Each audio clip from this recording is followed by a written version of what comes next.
আমি আমি বঙ্গরাস্তা পালন করব। নির্দ্বিধায় তোমরা খুলে বলতে পারো, তোমরা আমার কাছে কি চাও? হুজুর, আমি আর কি চাইবো হুজুর? রাজকুমারকে আমার নাতনি ভালো করছে। পুরস্কার যদি পাওনা থাকে তা হলো আমার নাতনি। বলো বলো মা জ্যোৎস্না, তুমি কি চাও আমার কাছে? তুমি আমার কাছে যা চাইবে আমি তোমাকে তাই দিয়েই খুশি করব মা। ওলা নাতনি, দাদি, এই তুই কি নিবি? চাই আলো, বেশি বেশি টাকা চাইবি। সাইমু টাকা চাইবি, দাদি বেশি করে টাকা চাইবি। আস টাকা চাইবি, টাকা। কি ধন আমি হ্যাঁ চাও চাও মা। চাইব রাজন গো, তুমি যা চাইবে ও রাজন আপনার দরবারে গো, রাজন আপনার দরবারে গো, কি ধন আমি চাইব রাজন গো। হ্যাঁ মা জ্যোৎস্না, তুমি যা চাইবে আমি তোমাকে তাই দেব।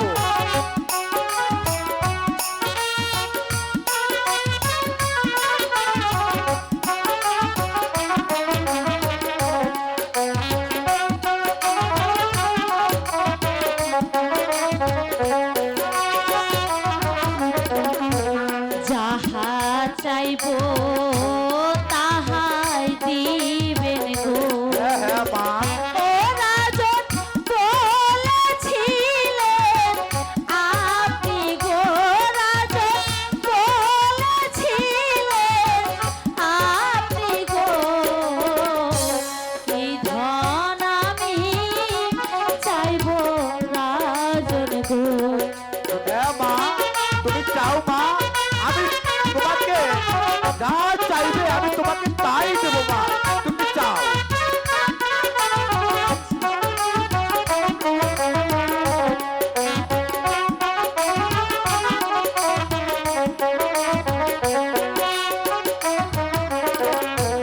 টাকা পয়সা ধন সম্পত্তি গো, ও রাজন কিছুই আমি চাই না গো, রাজন কিছুই আমি চাই না গো, কি ধন আমি চাইব রাজন গো। হ্যাঁ বলো মা, তুমি কি নেবে বলো, আমি তোমাকে তাই দেব।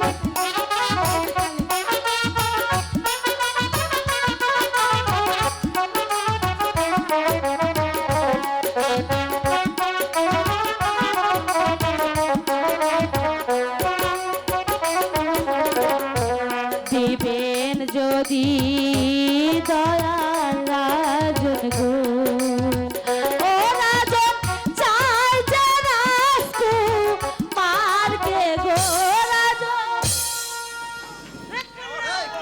বেদকন্যা! এটা অসম্ভব, এটা কিছুতেই হতে পারে না। জ্যোৎস্না, তুমি অন্য কিছু চাও। কেন কেন হতে পারে না হুজুর? আপনি তো আমারে কথা দিয়েছিলেন আপনি আমি যা চাইমু আপনি আমারে তাই দিবেন। আমি তো টাকা পয়সা ধন সম্পত্তি কিছুই চাই নাই। আমি আমি যে শুধু চাই ওই রাজকুমার রে। বেদকন্যা! না না না না, এ হতে পারে না বেদকন্যা। তুমি যদি বলো আমার রাজ্যের আমি অর্ধেক অংশ আমি তোমার নামে লিখে দিতে পারি, তবুও তবুও তোমার এই অসম্মান দাবি আমি কিছুতেই পুরা করতে পারবো না। তাহলে তাহলে আমার যে কোনো পুরস্কার নেব না জাহাপনা। যে রাজা কথা দিয়ে কথা রাখতে পারে না, আমরা সেই রাজার কাছ থেকে কোনো পুরস্কার নেব না। আমরা আমরা গরিব হতে পারি জাহাপনা, কিন্তু আমাদের মুখের জবান এক। আপনারা উঁচু তলার মানুষ, তাই ধন দৌলতের বিনিময়ে মুখের জবান বিক্রি করতে পারেন। বেয়াদবি মাফ করবেন জাহাপনা। আমার ভাবতে অভাব লাগছে যে এই অসম্ভবকে দাবি করে সামান্য এক বেদে বরের কন্যা এই রাজপ্রাসাদে কি করে দাঁড়িয়ে থাকে। আমার ইচ্ছে করছে আমি ওই ছোট লোকের বাচ্চাকে গাড় ধাক্কা দিয়ে এই প্রাসাদ থেকে বের করে দিই। আমার ভাবতে অবাক লাগছে চুপ যে করো আপনার মতো একটা উজির কিভাবে প্রাসাদে ঠাঁই পায়। কন্যা, তুমি আমারই রাজ্যে বসবাস করে আমারই অন্ন খেয়ে আর আমার এই প্রাসাদে দাঁড়িয়ে আর আমারই লক্ষ্যে তুমি চোখ রাঙাও। এত বড় সাহস তুমি কোথায় পেলে? এই সাহস তো আপনি আমারে দিয়েছেন হালামপনা। মুখ সামলিয়ে কথা বলো বেদ কন্যা। তুমি জানো এই মুহূর্তে আমি তোমার কি বিচার করতে পারি? জানি, আমি জানি জাহাপনা, একজন নীতিহীন বিচারক যে কোনো বিচার সে করতে পারে। থামো! আমার ধৈর্যের ভাব তুমি ভেঙে দিও না বেদ কন্যা। তোমার তোমার কঠিন শাস্তি হওয়া উচিত। মোবারক হোসেন এই অবদ্ধ বেদ কন্যাকে চাবুক মেরে রক্তাক্ত করে দাও। যোদ্ধাদের জাহাপনা, মারুকে! কোথায় কোথায় প্রহরী? আমার চাবুক খানা নিয়ে এসো।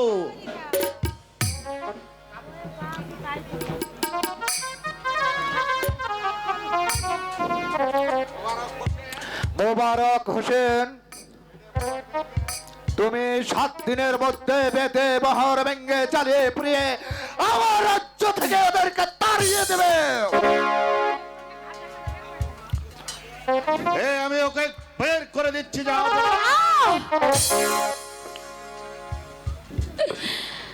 তাড়িয়ে দিতে হবে না জাহাপনা। প্রজা যদি অন্যায় করে স্বয়ং বিচার করে রাজা, আর রাজা যদি অন্যায় করে স্বয়ং বিচার করে খোদা। তাই তো আমি পুরস্কার পেয়েছি জাহাপনা।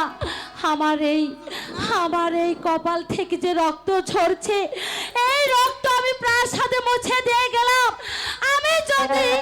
আমি যদি মন থেকে কুমারকে ভালোবেসে থাকি, তাহলে এই রক্তের টানে কুমার আমার কাছে ছুটে যাবে। আপনি কোনোদিন তাকে বেঁধে রাখতে পারবেন না। আমিও চইলা যাচ্ছি জাহাপনা, তবে যাবার পূর্বে একটি কথা বলে যাই।